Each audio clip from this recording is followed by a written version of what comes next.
رسول اللہ صلی اللہ علیہ وآلہ وسلم نے ایک شخص کی ڈیوٹی لگائی کہ وہ لوگوں کے صدقات وصول کر کے بیت المال میں جمع کروائے. اسے عمل مقرر کر دیا. قطبیہ نامی یہ شخص تھا.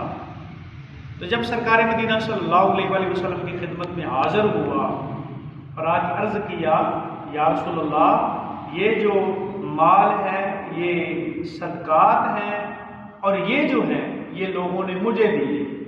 رسول اللہ صلی اللہ علیہ وآلہ وسلم کو اس کی اس بات پہ بڑا غصہ آ گیا. آقا علیہ السلام جلال میں آ گئے. لجپال کریم آقا علیہ السلام نے فرمایا، تم اپنے گھر میں کیوں نہیں بیٹھ جاتے؟ پھر میں دیکھتا ہوں تمہیں کون تحفے بیچتا ہے.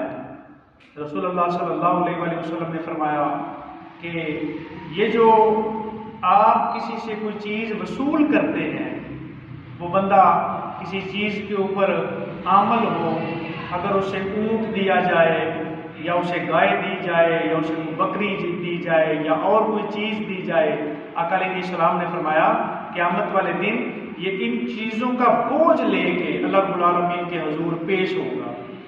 ان کا بوجھ ہوگا اس کے کندھے کے اوپر.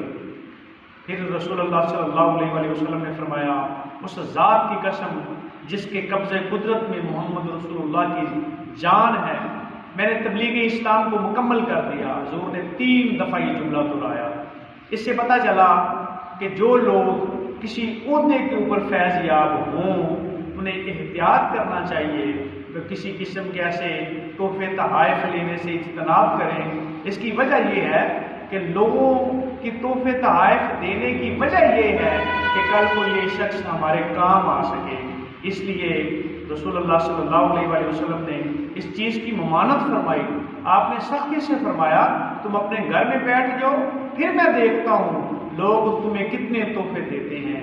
اس لیے جو ہمارے اوپر احکامات ہیں، جو ہماری ڈیوٹی ہے، اسے ایمانداری کے ساتھ سر انجام دیں. اللہ